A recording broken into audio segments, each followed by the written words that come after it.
History has recorded many instances of mysterious disappearances, sometimes with equally mysterious reappearances. Such incidents are not, however, generally thought of as paranormal, since the evidence is usually anecdotal, reports uncorroborated, and incidents subject to more mundane explanations. In the case of a well-known or important individual in the history of politics and religion, kidnapping, secret imprisonment, or assassination may have been responsible for many disappearances. In the case of ordinary folk, many young people throughout history have quarreled with their parents and left home, sometimes dying in foreign wars, or more likely today on the streets, victims of crime, prostitution, or drugs. Adults in one kind of difficulty or another have often had good reason for disappearing. There have also been many cases of genuine amnesia or loss of memory, resulting in the victims traveling far from home and reappearing without any clear recollection of what happened. Many such explanations are equally valid for the thousands of disappearances every year in many countries of the world in modern times. However, there are a number of cases that remain intriguing mysteries. For example, in November 1809, Benjamin Bathurst, a member of the British diplomatic service, vanished while returning from a mission to the court of Emperor Francis at Vienna. Bathurst stopped for a meal at an inn in Pirlberg, a small German town, and in the evening checked the horses of his carriage. He was seen by witnesses to walk around to the far side of the horses and then disappear. He was never seen or heard of again, in spite of the most extensive investigations. In 1550, in the French town of Artigues, Martin Guerre left his wife and young son one morning, walking in the direction of his father's farm. He disappeared without a trace. 8 years later, he returned and was welcomed by his wife, his 4 sisters, and his uncle Peter. His father had died. Martin resumed married life and fathered 2 more children. 3 years later, another Martin Guerre turned up, a soldier with a wooden leg who had served in the Flanders War. The first Martin was arrested for impersonation, and even Uncle Peter changed his mind and said he was an impostor. At the trial, 150 witnesses were examined, and their evidence was conflicting. Martin's brothers took the side of the arrested man, who presented his case convincingly. Eventually, Martin's wife changed her mind and said the man with the wooden leg was the real Martin. In his book Low, 1931, and Wild Talents, 1932, Charles Fort, the chronicler of the anomalous and inexplicable, recorded a number of mysterious disappearances and reappearances, including other cases with a strange resemblance to the story of Martin Guerre. Fort cited the case of a New York woman around 1920, whose husband was in an insane asylum.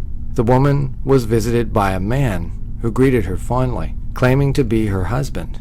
The woman accepted him and settled down with him. Sometime later, she learned that her husband was still in the asylum, and thereupon had the other man arrested.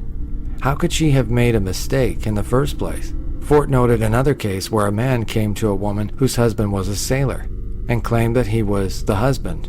Quote, "Go away," she said. "You are darker than my husband." "Ah," said he, "I have the yellow fever." So she accepted him, but later changed her mind, and this case also ended in a police court. Although a wife should surely know her own husband, even after a prolonged absence, it is reasonable to suppose that she might still be mistaken or have preferred an impostor for reasons of her own. Some other cases of disappearances are apparently inexplicable, especially when various people have disappeared in exactly the same mysterious circumstances. One night in November 1878, at Quincy, Illinois, Charles Ashmore, age 16, was sent to fetch water from a well. When he did not return, his father went to look for him with a lantern. The boy's footprints in the snow ended abruptly. A few days later, his mother heard his voice, as did other members of the family and neighbors, but the boy was never seen again. On Christmas Eve 1889, 11-year-old Oliver Larch of South Bend, Indiana, also went to a well to fetch water. After a short while, his parents heard him crying out, "Help, help, they've got me, help." The cries seemed to be coming from overhead. Oliver's father and others in the house went to look for the boy, carrying a lamp. Halfway to the well, about 75 feet from the house, the boy's footprints in the snow ended abruptly, and there were no other tracks. The boy had vanished forever.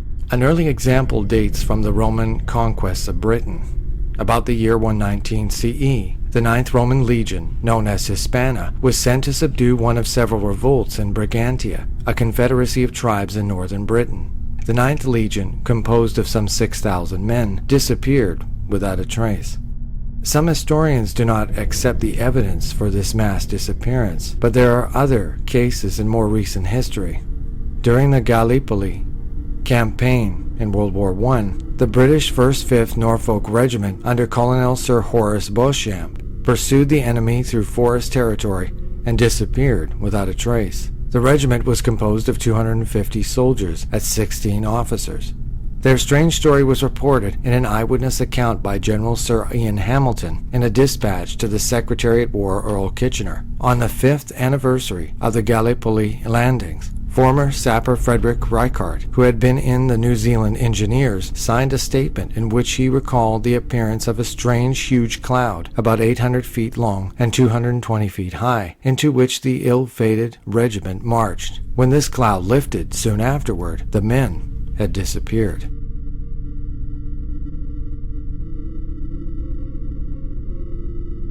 During the Spanish War of Succession, 1701 to 1714, an army of 4,000 fully equipped troops was reported to have marched into the foothills of the Pyrenees Mountains and disappeared without a trace.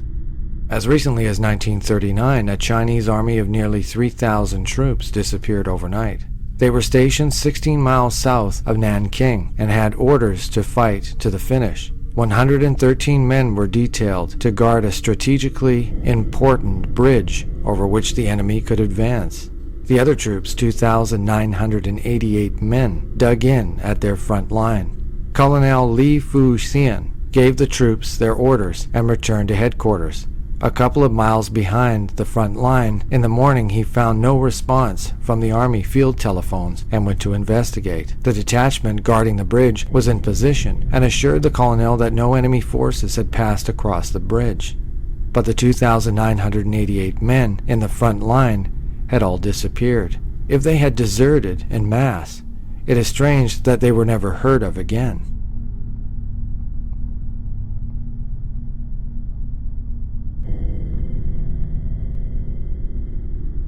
There are many stories of mysterious disappearances with equally mysterious reappearances at a great distance, and some old and new examples are discussed elsewhere as incidents of teleportation. In the case of a spiritualist medium, the claimed phenomenon usually involves theories of dematerialization, rendering physical matter intangible, with rematerialization at a distance. In the case of an inanimate object or small living creatures, such as insects, birds, and snakes, the appearance or disappearance over a distance is termed as an apport. To date, there is neither a satisfactory theory to account for paranormal transportation, nor any verified case illustrative of its occurrence. Reports of such cases must be considered highly questionable, especially in light of the numerous verified cases of fraudulently produced apports. The books of Charles Fort meticulously list many accounts of objects or groups of objects that have appeared or disappeared suddenly, including insects, fish, blocks of ice, and unusual artifacts, some the subject of mysterious falls from the sky.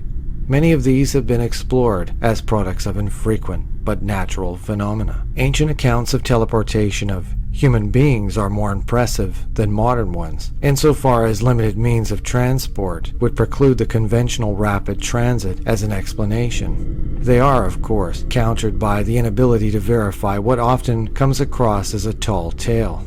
According to Philostratus the Elder, 170-245 CE, the great mystic Apollonius of Tyana vanished from a crowded courtroom in Rome and reappeared the same afternoon in Puteoli, 100 miles away.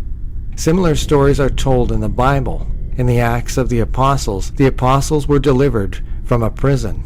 The officers testified, quote, "The prison house we found shut in all safety, and the keepers standing before the doors. But when we opened, "We found no man within."